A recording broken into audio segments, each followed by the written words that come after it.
Bonjour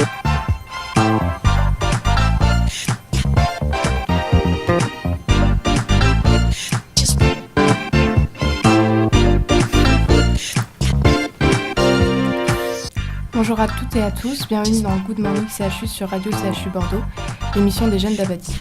Ce sont Astrid, Déborah et moi-même Eva qui animeront l'émission. Aujourd'hui, nous avons le plaisir de recevoir Jafamet. Le plaisir est très communicatif, attends. Ça va.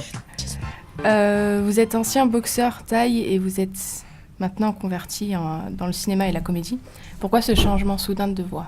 En fait, bonne question, c'est que en 2015, vers juin, j'ai contracté une blessure, tu vois, au dos, et je pouvais plus continuer en fait, les arts martiaux. J'ai dû calmer ça un peu, tu vois. Et petit à petit, en fait, fallait que je trouve un nouveau truc, tu vois, c'est ça. Et j'avais toujours une aisance pour l'humour et certaines passions pour le cinéma, tu vois, même quand j'étais dans les arts martiaux. Qu'est-ce qui vous a attiré dans la comédie et le cinéma ? En fait, le ciné, j'ai toujours été attiré, tu vois. Genre, déjà, quand je faisais des arts martiaux, c'est pour qu'il y ait un débouché sur le ciné. Voilà, j'ai toujours été fan de Bruce Lee, Jackie Chan, tu vois. Voilà. Non, mais c'est pas une blague, hein, vraiment. Quel genre de comédie pratiquez-vous ? De tout, hein, j'ai envie de te dire, tu vois. Il y a tout ce que j'ai vécu, tu vois. Enfin, un peu, c'est du vécu. Après, comédie, tu veux dire sur scène ?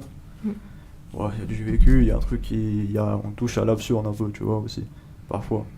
Et je pense que c'est ça qui est intéressant aussi, c'est que partir d'un truc choquant et le vulgariser, entre guillemets, tu vois, le populariser. Vous faites du stand-up ? Ouais. Est-ce que vous pourriez expliquer ce que c'est ? En gros, tu montes sur une scène, tu prends un micro et il faut que ce que tu racontes soit à portée humoristique, tu vois. Avez-vous un thème qui vous tient particulièrement à cœur et que vous aimez aborder ? Ouais, la politique et la philosophie aussi, tu vois. Après, c'est plus une manière de penser, tu vois, qui me tient à cœur. Genre en mode quelque chose qui soit peu commun, en fait. C'est ça, en fait. C'est ça qui me tient à cœur le plus. Pas que dans l'humour. Mais la politique, vous parlez des événements récents, vous parlez de quoi ? Enfin, quel genre de politique ? Bah... Vous arrêtez à la politique française ou vous allez tout ? Ouais. Je suis franco-syrien, en fait, tu vois. Donc, si j'ai envie de commenter là-dessus, tu vois, et en général, je fais aussi des avertissements pendant mes passages. Je préviens les gens que quand un Syrien il est sur scène, en général, ça se passe mal, tu vois. Donc, je préfère faire une autodérision un peu. Et je pense que c'est malgré moi parce que j'y suis confronté tôt ou tard, quoi. Comment s'est passée votre première fois sur scène ? Ah, c'était trop bien. Parce que, en fait, comment dire ? En fait, le moment où dès la première phrase, les gens ils étaient morts de rire, en fait, tu vois. Mais vraiment. J'ai dit salut, je suis Jafamet, je me mets au stand-up, je suis un ancien boxeur thaï. Quand j'ai dit que j'étais un ancien boxeur thaï, toute la salle a rigolé, tu vois. Quand ils m'ont vu. Vraiment. Et du coup, avant cette première fois, est-ce que vous avez eu un rituel avant d'entrer sur scène ou... Ouais. C'est la question qui se pose à tous les humoristes, tu vois. Moi, un rituel, ça dépend. Au début, je parlais avec les autres dans la loge. Sinon, ce que j'ai toujours fait et que je continuerai de faire, avant toute chose importante, avant toute épreuve, c'est de prier, tu vois. Dieu, il a toujours été là. J'ai toujours pensé à Dieu, tu vois. Peu importe ce que je faisais de la boxe thaï, je pensais à Dieu. Quand j'allais en cours avant le bac, avant les examens, je pense à Dieu, tu vois. Je prie toujours. Moi, c'est ça, hein. C'est le fil conducteur, en fait. Si je peux me priver d'une chose à dire sur scène ou dans la vie à la faire, ce serait par rapport à ça, quoi. Voilà. Prenez-vous exemple sur d'autres personnes du même milieu ? Ouais, bien sûr. Qui ça ? Bah, récemment, il y a Farid, Ahmed Silla, Walidia, pour moi, c'est les trois meilleurs de leur génération, tu vois. Après, il y a mon entourage. Mon entourage, c'est un grand mot, mais je veux dire les gens que j'ai vus de mes propres yeux, quoi. À Paris, je suis parisien, tu vois. Je vais jouer au Panama Café, surtout, j'ai vu... Occasion de parler d'eux, Hakim Gemili, il est très connu, c'est quelqu'un qui... vous connaissez ? Un gars du Whoop. C'est le gros. Ouais.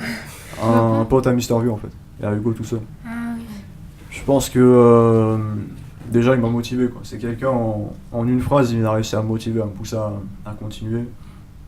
Et je pense que on est un peu de la même génération, on est de la génération des Arabes qui ont fait des vidéos et qui aspiraient à devenir des comédiens aussi. Il y a lui, après il y a un gars, il est pas très connu malheureusement, qui s'appelle Christo Ntaka, m'a apporté conseil aussi. Là je fais une dédicace à mes potes en fait surtout, mais des gens connus, je sais que vous attendez des noms, bien sûr Jamel Debbouze, j'ai grandi avec, je veux dire en 2008 mes parents ils avaient acheté en été 2008, on avait acheté 100% Debout son spectacle. Bon, il était sorti il y a 5 ans, mais vas-y. Et je sais que je l'avais saigné, quoi. C'était la première fois qu'on voyait C'était la première fois depuis Zidane qu'on voyait un Arabe nous représenter, en fait. Et qu'on se sentait aussi proche de lui.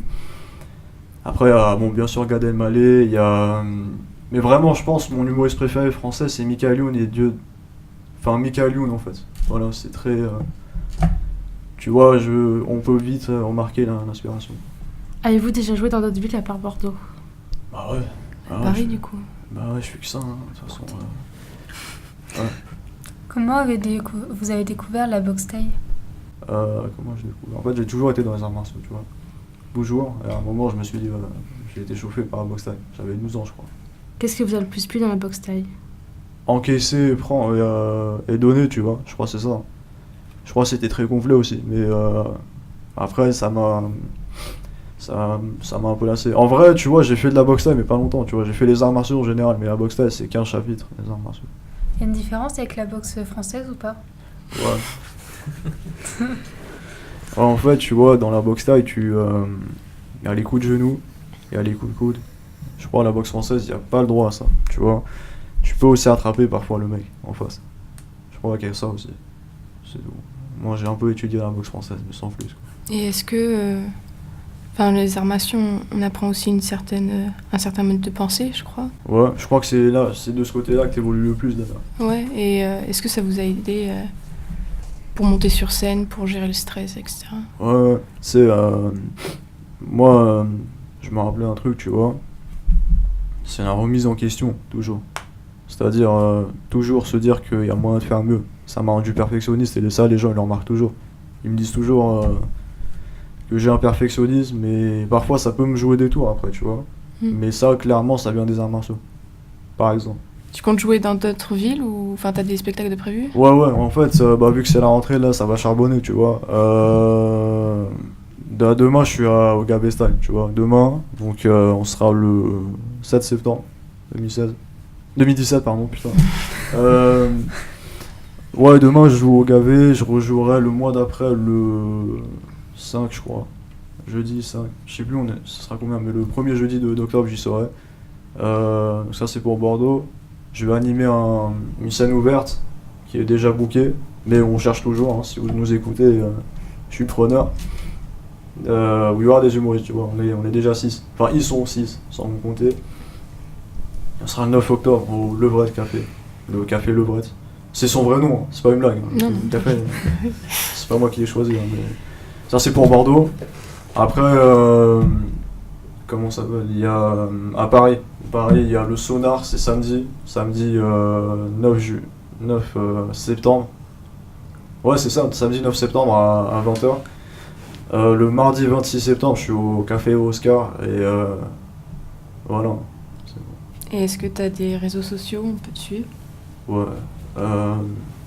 Sur Facebook, c'est JAF, J-A-F, plus loin Ahmed, A-H-M-E-D.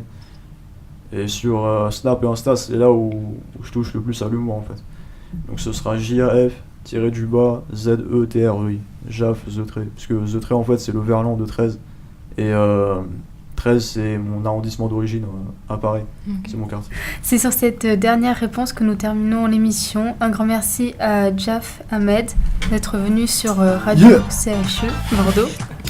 On vous donne rendez-vous demain pour une nouvelle émission de Good Morning CHU. Ciao.